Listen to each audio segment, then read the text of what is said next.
Bwana Yesu asifiwe sana, mtumishi wa Mungu. Ninakukaribisha katika majira haya na nafasi hii ya kujifunza neno la Mungu ambalo linakwenda kwa kichwa kinachosema jenga na tambua hatima yako. Mstari ambao unatuongoza katika somo hili ni Yakobo mlango wa kwanza mstari wa 6 mpaka wa 8. Bwana Yesu asifiwe. Ninakukaribisha sana katika kujifunza hiki, na lengo la somo hili ni kukufunulia nguvu ya Mungu iliyoko ndani yako, na lengo la pili ni kukupa mbinu za kufanikiwa katika hatima yako. Bwana Yesu asifiwe. Hatima ni nini? Hatima ni mpango ambao Mungu ameuandika juu ya mwanadamu.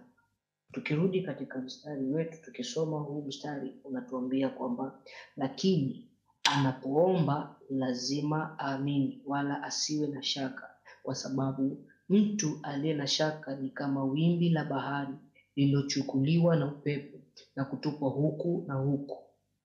Katika mstari wa 8 unasema yeye ni mtu mwenye nia mbili, mwenye kusitasita katika njia zake zote.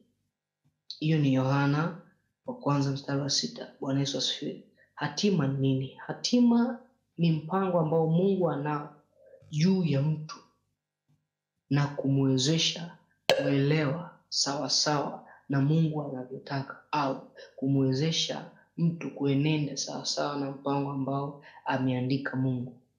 Bwana Yesu asifiwe sana.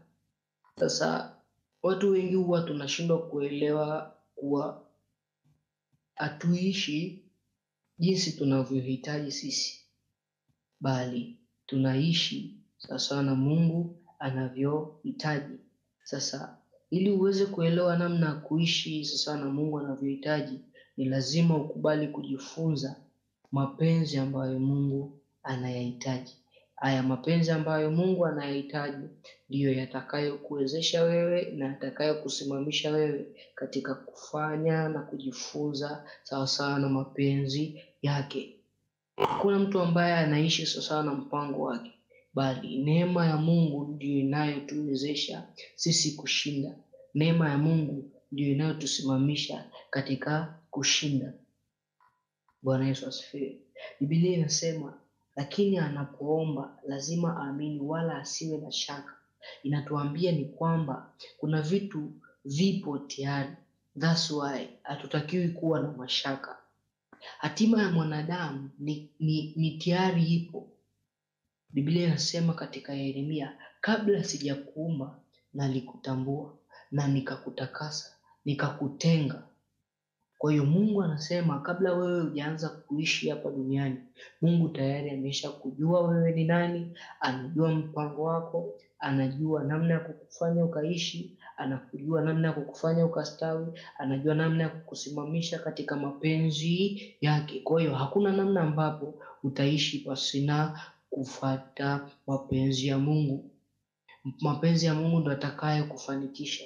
Mwanadamu tunavyoishi, hatuishi sawasawa na akili zetu, tunaishi sawasawa na Mungu anavyosema, na tunaishi sawasawa na Mungu anavyohitaji.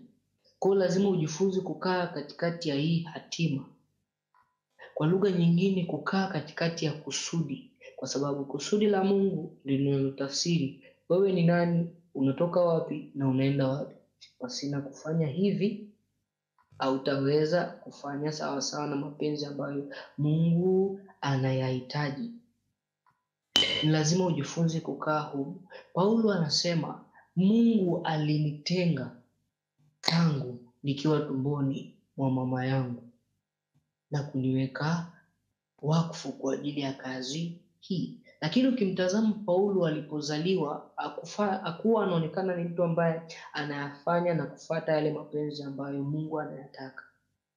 Njia zake zote zilikuwa ni kuliharibu kanisa. Alikuwa anawaambia wale wa Galatia kwamba mnanifahamu huko nyuma nilikuwa nikiliharibu kanisa, lakini Mungu alipoona vyema kumdhihirisha mwanaye akaniweka kuwa hapa. na kunifanya nifuate yale mapenzi yake. Kwa lazima ujifunze jinsi ambavyo Mungu anasema. Lazima ujifunze kuishi sawa na Mungu anavyotaka. Lazima ujifunze kuishi sawa na Mungu anavyoona yeye iwe hivyo, kwa sababu tayari amekudesign. Tunapoongelea swala la hatima, tunasema ni mpango wa Mungu. Sasa huu mpango wa Mungu ni kitu ambacho amekiandika. Si kwamba unajichagulia wewe wala unaamua wewe. Hapana, ni kitu ambacho tayari Mungu ameandika. Ni kitu ambacho Mungu sema. Lazima ujifunze kufuata sawasawa na mapenzi Mungu anayoyakiza. Lazima ujifunze kuishi sasa na mpango wa Mungu anaousema. Utakavyoweza kuishi sasa na huu mpango ambao Mungu anasema, ndio tunasema umeishi katika ile hatima ambayo Mungu ameiandika. Mwanadamu atuishi sawa na akili zetu, tunaishi sawa na Mungu anavyosema, kwa sababu yapo mawazo mengi katika moyo wa binadamu. Katika Mithali anasema kuna njia nyingi zionekanazo kuwa sawa machoni pa mtu, lakini mwisho wake ni njia za mauti. Kama hujajua njia ipi ni sahihi mbele za Mungu na ipi sio sahihi mbele za Mungu, hauwezi ukafanya haya mapenzi ya Mungu kwa usahihi na kwa usawa. Mapenzi ya Mungu ndio yatakayoamua wewe uishije wapi na uishi namna gani. Na jifunze, itabidi sasa ujifunze kama mtumishi ambao unataka kufanikiwa, ni lazima ujifunze kuishi ndani ya hili kusudi, kwa sababu mwanadamu alivyodesigniwa hakudesigniwa kuishi nje ya kusudi la Mungu. Mtu unapoishi nje ya kusudi la Mungu ni unaiua nafsi yako. Ndio maana Biblia inaandika vizuri zaidi, na atendaye dhambi hufanya jambo la kuiua nafsi yake yeye mwenyewe. Kwa hiyo hauwezi ukaishi nje ya Mungu. Unapoishi ndani ya Mungu, Mungu anafungua alivyokudesign. Hatima kwa lugha nyingine, nitumie mfano wa kifaa cha gari.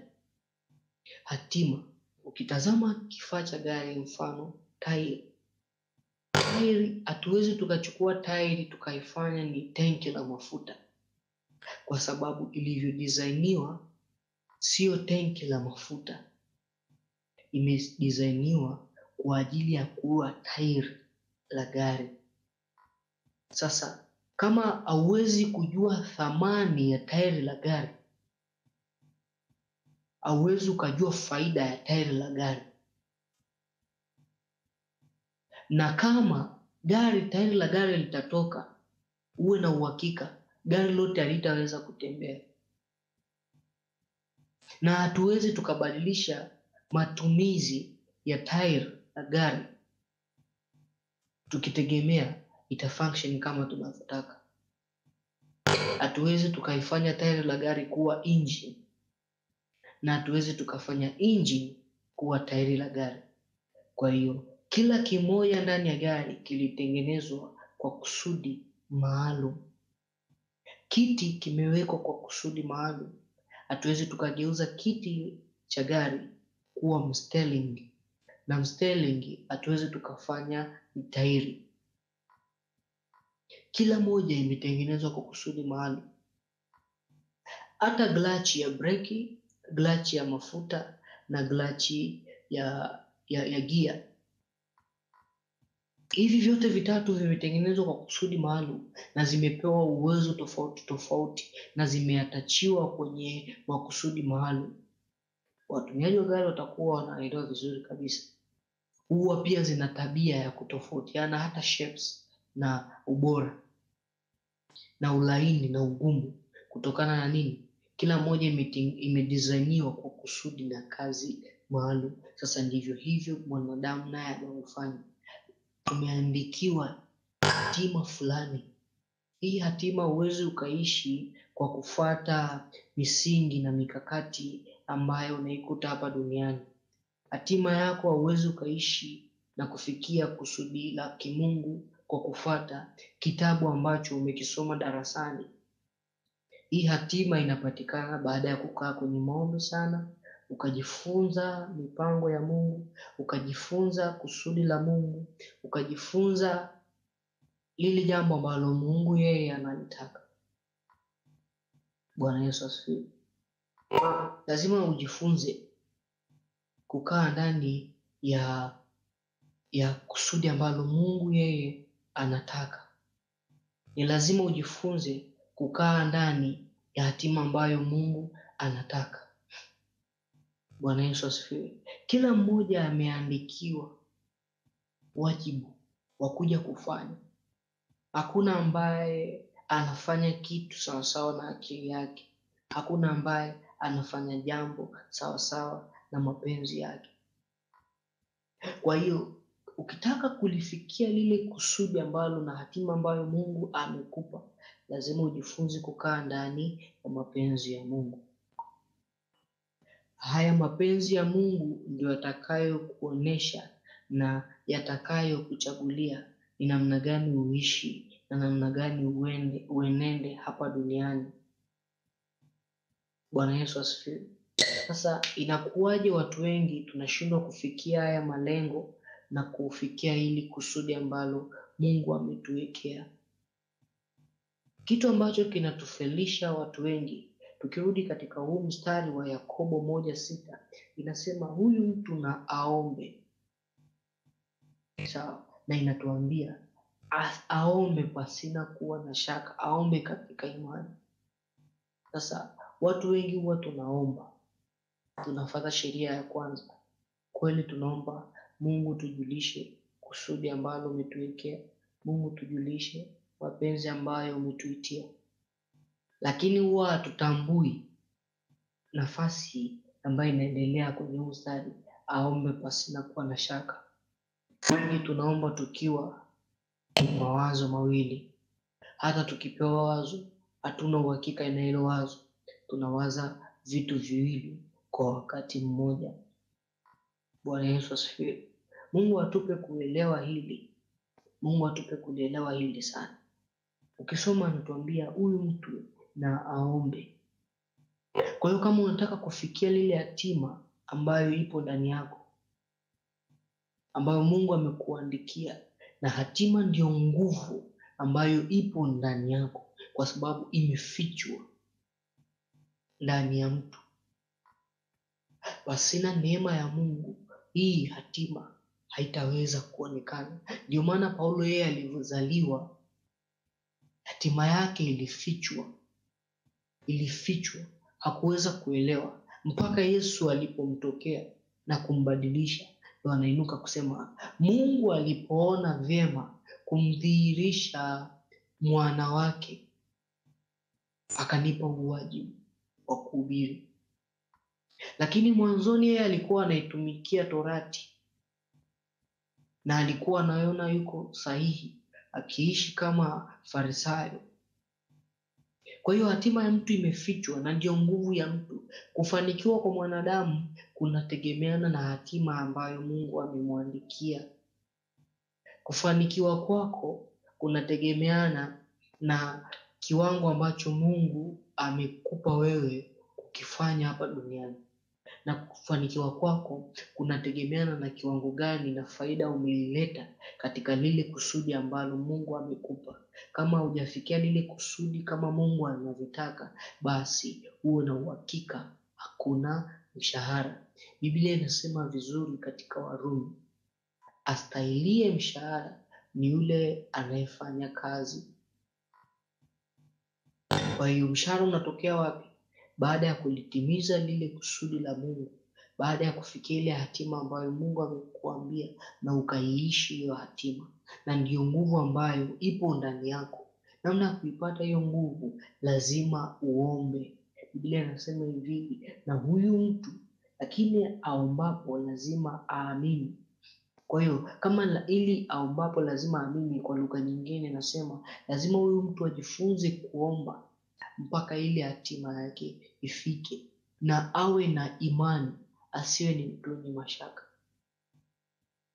Mtu mwenye mashaka ni mtu ambaye ni upepo, ni kama bendera fuata upepo. Hana uhakika na kitu ambacho Mungu amemwambia. Kwa hiyo unapewa jibu na Mungu, wewe ni daktari, lakini kutokana na kutokuwa na uhakika na Mungu unaingiza mashaka. Mashaka yanapoingia hauwezi ukalifikia lile kusudi ambalo unalianza. Paulo alipoanza huduma yake, kila mmoja akainua kauli, hasa Gayo na kabineti yake wakakaa na kuongea, wakasema kwamba kwa nini huyu tulimtuma Damascus akaue na kuleta, lakini mbona sasa yeye amebadilika tena, amekaa ule upande wa wale aliokuwa na waharibu. Gayo akawaambia ile kabineti, akawaambia kwamba kama hichi kitu ni cha Mungu kitastawi, kama si cha Mungu basi na tutaona kikianguka. Kwa hiyo hatima yako wewe inategemeana ni kwa kiwango gani unamfahamu Mungu na una uhakika na Mungu. Kwa hiyo kustawi kwako na kufanikiwa kwako kunategemeana na kustawi katika uhakika wa kile ambacho Mungu anasema. Kama hauna uhakika, basi uwe na uhakika, basi hauwezi ukatoboa kwenye hiyo nafasi ambayo Mungu anakuambia. Bwana Yesu asifiwe. Mungu akupe kuliona hili. Kwa hiyo namna ya kuweza kufikia hili kusudi, namna ya kuweza kufikia hili kusudi na hatima, lazima uombe na usiwe na mashaka.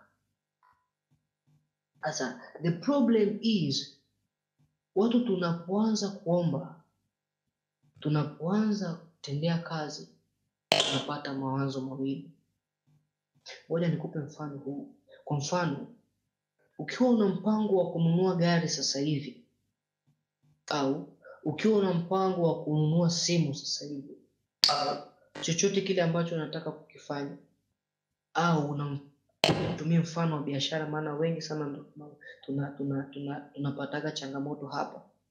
Ukiwa unataka kufungua biashara yoyote ile, changamoto ya kwanza ambayo utakutana nayo ni kwamba utaanza kuiona hiyo biashara kila kona. Bwana Yesu asifiwe. Mfano, una mpango wa kufungua duka. Changamoto ya kwanza utakayokuja, utaanza kuiona hilo duka ambalo unataka kulifungua mtaani. Hata kama mwanzo ulikuwa ulioni, ghafla unashangaa unaliona. Ukiwa katika process za kuanza kufungua, unashangaa na mwenzako anafungua duka hilo hilo, eneo hilo hilo ambalo wewe unataka kufungua. Wale wa magari ndio wanaendaga mbali zaidi, kwa sababu ghafla anashangaa lile gari anaanza kuliona kila mtu analo. Kwa mfano, unataka kununua EST, unashangaa ghafla EST inakuwa ipo machoni mwako mara kwa mara. Ukigeuka unaona EST, ukigeuka unaiona EST. Alafu ghafla unaanza kusikia kasoro za gari la EST. Unaanza kusikia kasoro ya kwanza ni kidogo, kasoro nyingine ni ya wanawake, kasoro nyingine ni old model. Unasikia kasoro nyingi sana ambazo zinakukatisha usiendee hilo jambo. Unataka kufungua duka, ghafla unaanza kuona kasoro ya duka na aina ya duka ambalo unataka kufungua. Mtaji wake ni mgumu sana, wateja wake hawapatikani mara kwa mara, ina gharama sana, inachukua muda sana, material hayapatikani kwa urahisi. Ghafla unaanza kusikia negatives za kitu ambacho unakiendea. Wakati ninaanza kufikiria kwa habari ya huduma, vitu vya kwanza nilishangaa kuona kila mmoja ni mtumishi. Nikasema mbona kama na mimi ninakwenda kuongeza namba ya watumishi. Alafu kitu cha pili tena nikaja kuona kwamba kila ninachotaka kukifundisha ninakuta tayari kuna watumishi wakubwa, wakongwe tayari walisha kukifundisha. Kila ambacho nilichokuwa nikitaka kukisema nakuta tayari kuna wakongwe katika huduma tayari wameshasema.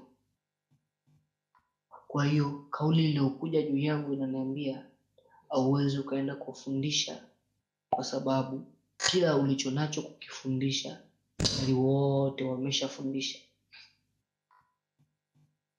One day nikiwa kwenye miaka ya teenager, nilikuwa napenda kuimba. Na hata sasa hivi ninapenda kuimba. Lakini mmoja kaka yangu akaniambia, sasa wewe mpaka ufike level ya kuwa msanii mkubwa, si utakuta kila kitu kimeshaimbwa, kwa sababu kila jambo ambalo unataka kuimba limeimbwa. Unataka kuimba hiki tayari wameshakisema. Shangaa msanii ameshakisema. Kila mmoja atakuwa ameshaliongelea hilo jambo. Kwa hiyo mpaka ufike level ya kuwa msanii, utakuta hakuna jambo ambalo unalitaka. Ashukuriwe Mungu alinitoa kwenye hayo mawazo kanileta huko. Kwa sasa picha gani ninakuonesha hapa? Picha ninayokuonesha hapa, kitu ambacho kinakuzuia usifikie hatima ni kuwa na mawazo mawili pale Januari ya jambo lako. Januari ni mwanzo wa hatima ambayo unaiendea. Ndio Januari kwako.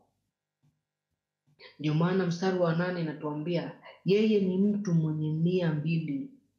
Unamwomba Mungu ufungue duka, alafu una mashaka kama hilo duka halitastawi. Means una nia mbili. Na hii nia mbili itakufelisha mno. Nia mbili itakupa kutokustawi. Nia mbili itakurudisha nyuma usiweze kufanya lile ambalo Mungu anakuambia ufanye. Sasa ni lazima ujifunze. Ni lazima ukae chini, ujifunze kushinda jinsi unavyotafsiri maisha yako. Ni lazima ujifunze kushinda jinsi unavyotazama hatua yako ya kwanza. Usiweke nia mbili, don't have doubt.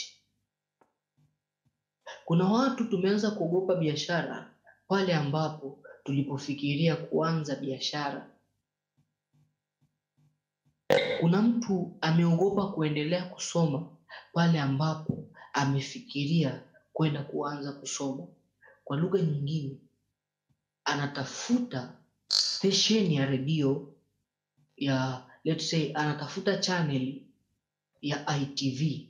Anataka kutazama channel ya ITV, ila ana tune frequency za Capital TV.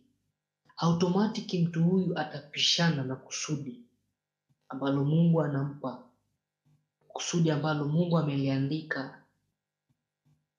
Bwana Yesu asifiwe. Lazima ujifunze kutazama katika mpango wa Mungu. Lazima ujifunze kusema inawezekana.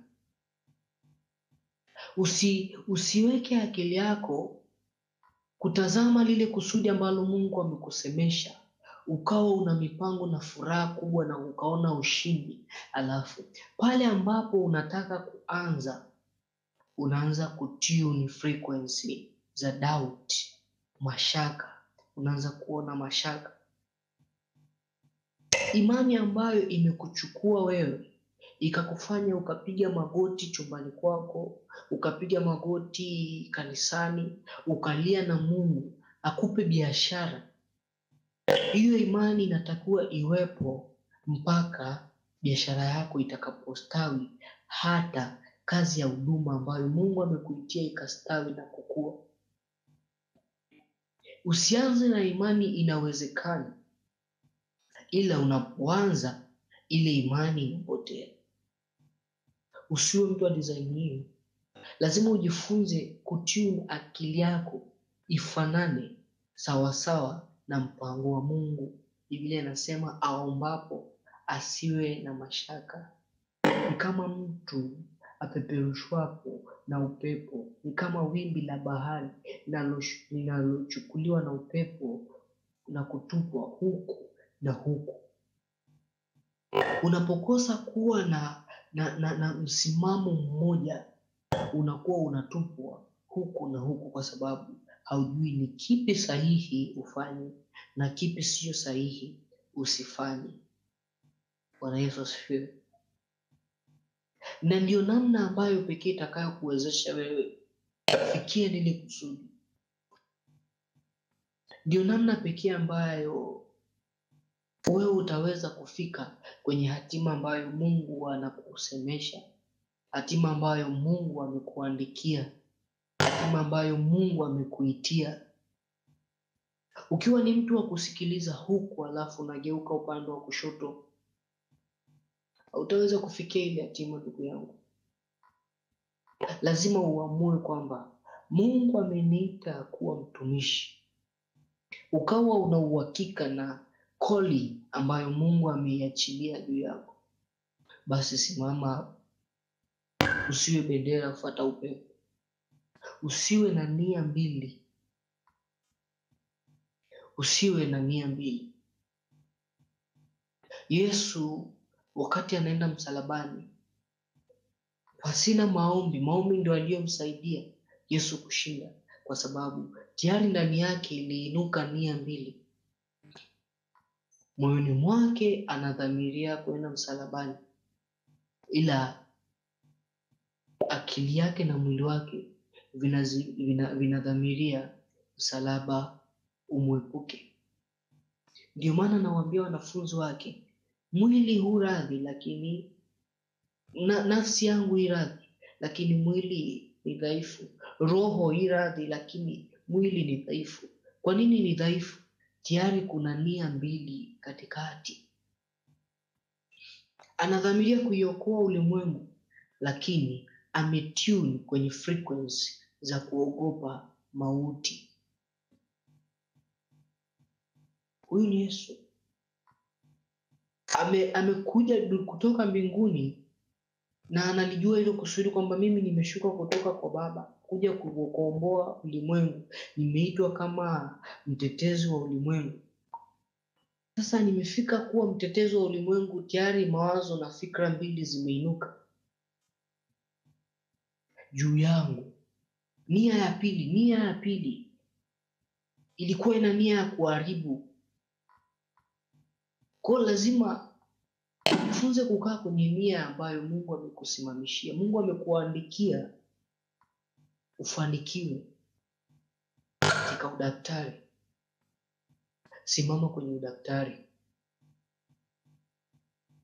Yesu aliandikiwa kupita msalabani, ila mawazo aliyokuja kuyapata duniani ilikuwa ni kumtoa kwenye lile kusudi ambalo Mungu amemwandikia.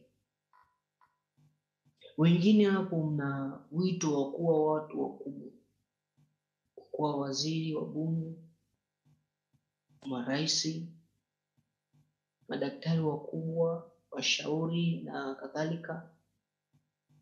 Lakini nia ambazo zinaibuka za pili zinakuambia haiwezekani. Nia ya pili ambayo inainuka inakuambia utashindwa. Sasa hii nia si nzuri, itakutoa katika game ambayo Mungu amekuambia ucheze. Itakutoa katika nafasi ambayo Mungu amekuambia ucheze. Kwa hiyo unapoomba Mungu akupe jambo fulani, kaa tena chini, umwombe Mungu, ile imani ambayo imekuchukua ikakupigisha magoti kumwomba Mungu akupe hilo jambo, basi hiyo imani ilindwe, ili hiyo imani ikuchukue mpaka kwenda kulitimiza hilo jambo ambalo umeniomba mbele za Mungu. Bwana Yesu asifiwe sana. Mungu awape kuona hiki. Mungu awape kuona hiki. Ukisoma katika Waebrania mlango wa 4 mstari wa 12, Biblia inasema, maana neno la Mungu li hai, tena lina nguvu, ukali kuliko upanga wao wote ukatao kuwili, tena la choma hata kuzigawa nafsi na roho na viungo na mafuta yaliyomo ndani yake, tena li jepesi kuyatambua mawazo na makusudi ya moyo. Mithali anatuambia vizuri, zipo njia zionekanazo kuwa sawa machoni pa mtu, lakini mwisho wake ni njia za mauti. Hizi njia zinaonekana wapi kuwa ni sawa? Zinaonekana ndani ya mioyo yetu, na ndio maana tunaambiwa linda moyo kuliko vyote ulindavyo, kwa sababu ndiko zitokako chemi za uzima wako. Kwa hiyo Paulo anatuambia neno la Mungu li hai, akimaanisha nini? Unataka kulifahamu lile kusudi ambalo Mungu amekupa wewe kuliishi, lazima neno la Mungu liwe juu yako. Lazima neno la Mungu lijae ndani yako. Lazima neno la Mungu lipepete pumba na ngano. Lazima neno la Mungu lichuje mawazo yako. Na ndio maana Biblia inatuambia katika Yuda, tujifunze kuomba katika Holy Spirit. Tujifunze kusali kwa kumhitaji Roho Mtakatifu. Biblia inatuambia vyema sana, tazama hatujui kuomba, bali Roho Mtakatifu utusaidia kuomba na utusaidia udhaifu wetu. Na ukisoma katika nyaraka za Yohana, nadhani ni Petro, anasema kwamba ampati kwa sababu amuombi. Ni Yakobo, ampati kwa sababu amuombi. Na hata mkiomba amuombi sawa sawa, mnaomba ili mtumie kwa ajili ya tamaa zenu. Kwa hiyo sasa, kitu gani kitakusaidia wewe kuomba sawa sawa na mapenzi ya Mungu? Kwa sababu unaweza ukawa unapenda kufanya biashara, ila sio kitu ambacho Mungu amekuitia. Unaweza ukawa unapenda kuwa msanii, ila sio kitu ambacho Mungu amekuitia. A few years ago, zilikuwa zinainuka akili nyingi ndani yangu, na nikawa ninawaza hiki ni sahihi, hiki sio sahihi, hiki na hiki. Lakini baada ya kukaa chini, nikaanza kugundua kumbe kuna vitu ambavyo ninavihitaji kwenye maisha yangu, alafu havinisaidii. Kuna vitu ambavyo vipo ndani yangu ninahangaika navyo, alafu havinisaidii. Kwa hiyo kitu gani kilinipa kukaa na kuelewa hivi? Baada ya kuomba, baada ya kuweka neno la Mungu, kila ambacho nilikuwa nakihitaji, ninaweka neno la Mungu. Neno la Mungu likijaa kwa wingi, neno la Mungu likisimama kwa wingi, ndilo linaloniwezesha kufahamu kipi ni sahihi na kipi sio sahihi. Bwana Yesu asifiwe sana. Mungu akupe kuona hivi, Mungu akupe kuona hiki. Na inatuambia ili neno lina uwezo wa kutenga nafsi na roho, kwamba kipi ni mapenzi ya mwili na kipi ni mapenzi ya Roho. Kipi kinatokana na tamaa zako na kipi kinatokana na mapenzi ya Mungu. Kwa sababu unaweza ukawa unalilia kuwa rubani, ila Mungu amekuita uwe mwinjilisti. Kutokana na tamaa ya kwamba unataka nidhamu, watu wa kuheshimu, kutokana na ile tamaa kwamba uonekane unafanya kazi nzuri, kutokana na ile tamaa kwamba unataka uonekane umesoma sana, una ignore kuwa mwinjilisti, unafuata urubani. Mungu akupe kuona hiki, Mungu akupe kukiona hiki sana, na akusaidie kukielewa hiki sana. Kwa sababu Yesu anasema, na lolote muombalo katika jina langu, ikiwa ni mapenzi ya Mungu, nitapewa. Kwa hiyo mbali na kuomba, lazima hilo unaloliomba liwe ni mapenzi ya Mungu. Na Biblia inatuambia Roho Mtakatifu hutufunulia sisi siri za Mungu. Hizi siri za Mungu ndizo zinazotujulisha ni mapenzi gani ambayo Mungu anayo juu yetu. Usipoweza kuelewa haya mapenzi ya Mungu na mipango ya Mungu na makusudi ya Mungu, uwe na uhakika hautaweza kufikia lile ambalo Mungu anataka juu yako. Kwa hiyo namna gani utafikia haya mapenzi ya Mungu? Ni kwa kusikiliza Roho anavyosema. Na utasikilizaje Roho anavyosema? Biblia husema, naye Mungu ulituma neno lake kuwaponya. Huwaponya kwa kulituma neno. Kazi ya neno linapokuja linafanyaje? Kazi ya neno linakuja kutenganisha mwili na roho. Linachoma na kugawanya viungo na mafuta. Linachuja. Ni tena lijepesi. Biblia inasema tena lijepesi kuyatambua mawazo na makusudi ya moyo. Kwa sababu moyo wako vinaweza vikakupa kufanya vitu kwa tamaa. Wakati mwingine unaweza ukawa unataka utumishi kwa ajili ya heshima, au unataka utumishi kwa ajili ya brandi. Hili kusudi na neno linapoingia ndani yako ndio linalokupa wewe kuelewa hichi ninachokihitaji ni cha Mungu au sio la. Laiti Yohana angejua kuwa kiu ya uvuvi ambayo ninayo ni kiu ya ni kusudi la Mungu kwamba mimi nikavue watu, asingeenda kuwa mvuvi baharini. Angeanza kuhangaika na uvuvi wa watu. Kumbe Mungu alimuita kuwa mvuvi wa watu toka alipoumbwa. Na ndio maana Yesu alipokuja kusema wale watu ulionipa, Mungu alimpa wapi? Hatuoni mahali ambapo Mungu anaonyesha kwamba alimpa. Ila Biblia inatuambia Yesu alipoomba, Mungu akamkutanisha na watu ambao ni sahihi, watu ambao wametengwa kwa ajili ya hiyo kazi ambayo Yesu alitaka kuiacha baada yake. Sasa ni lazima ufuate jinsi Mungu anavyosema.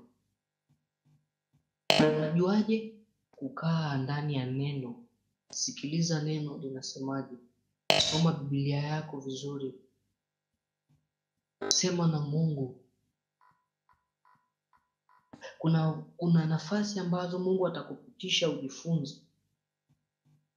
Kumbe kazi ya hizo nafasi ni kukuonesha au kukufundisha vitu fulani kwa ajili ya kwenda kujifunza mahali fulani. Mfano, Daniel, Meshach na Abednego na Shadrach, watu hao walienda wakafundishwa elimu ya Kikaldayo. Katika kufundishwa elimu ya Kikaldayo, Biblia inatuambia walifundishwa uchawi wa Kikaldayo. Sasa sote tunajua uchawi ni dhambi. Kupiga ramli ni dhambi. Kuloga ni dhambi. Lakini Biblia inatuambia Hao watu walienda kufundishwa uchawi wa Kikaldayo. Sasa kama si Mungu aliwaweza kuwaongoza, uwe na uhakika wangejifunza elimu ambayo ingewapoteza. Lakini lengo la ile elimu ilikuwa ni nini? Lengo la ile elimu ilikuwa ni kuwapa wao nafasi ya kuketi karibu na mfalme. Biblia inatuambia walipokwenda kupimwa, wakaonekana wao ni mara 10 ya wachawi wote na wenye hekima wote. Na Yesu asifiwe. Na Biblia inatuambia Daudi akafanywa na Daniel akafanywa kuwa mkuu wa maliwali wote. Alafu Biblia iliongea kitu cha ajabu sana, ikasema naye Daniel akaketi malangoni pa mfalme. Akaketi malangoni pa mfalme. Mungu akupe kukiona hichi kitu. Nia ya kuketishwa malangoni, sote tunajua mtu anayeketi malangoni ni mtu ambaye ni mlinzi. Ndio mtu ambaye anaketishwa mlangoni. Bwana Yesu asifiwe. Bwana Yesu asifiwe sana. Ukisoma katika Daniel 1:18 sema, mwisho wa muda uliowekwa mfalme kuwaingiza kwake mkuu wa maafisa akaleta mbele wa Nebukadneza. Mfalme akazungumza nao, akaona hakuna aliyekuwa amelingana na Daniel, Hanania, Mishaeli na Azaria. Hivyo wakaingia katika utumishi wa mfalme katika kila jambo la hekima na ufahamu kuhusu kile mfalme alichowauliza. Aliwaona bora mara 10 zaidi kuliko waganga na wasihiri wote katika ufalme wote. Na Danieli akabaki huko mpaka mwaka wa kwanza wa Danieli wa kutawala kwake mfalme Koreshi. Bwana Yesu asifiwe.